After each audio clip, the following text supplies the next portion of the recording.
আর পাশাপাশি উনি বলেছেন আরো 10টা পানির পাম্প উনি বসাই দিবেন।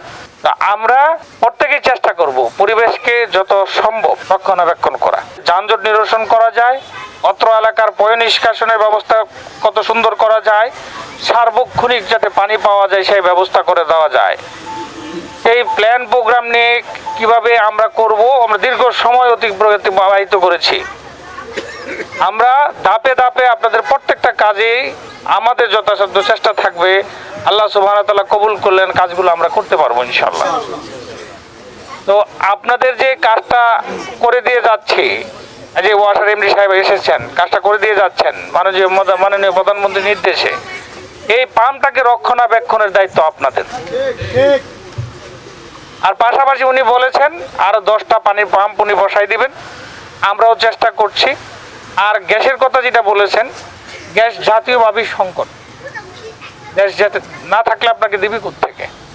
তো এই জন্য মাননীয় প্রধানমন্ত্রী বলেছেন প্রত্যেক নারীদেরকে এলপিজি কার্ড দিবেন যাতে জ্বালানি হিসাবে সাশ্রয় হয়। উনি এলপিজি কার্ডটা এই জন্য দিবেন যাতে গাছের এই যে পরিবেশ থেকে যাতে আমরা রক্ষা পাই, এই ক্ষতিকর আবহাওয়া থেকে যাতে রক্ষা পাই, যাতে আমরা গাছপালা কর্তন না করি পরিবেশের কথা চিন্তা করে। আজকে দেখেন বর্জ্যপাতে অসংখ্য মানুষ মারা যায়, আপনারা কি আগে শুনেছেন? 20 বছর 50 বছর আগে।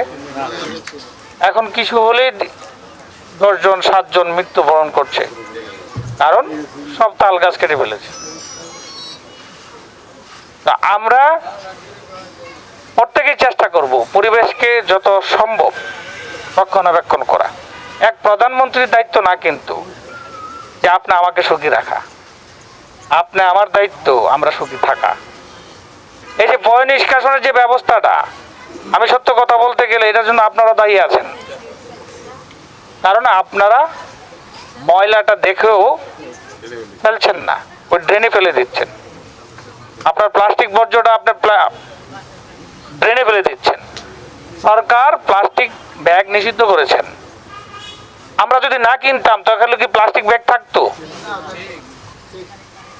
আমরা যদি আমার ঘরটা পরিষ্কার রাখি, আপনি আপনারটা রাখেন, কোথাও ময়লা হবে?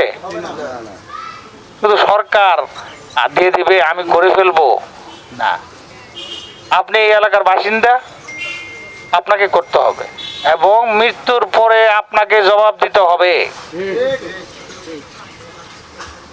দেশ নিয়ে চিন্তা করলে হবে না।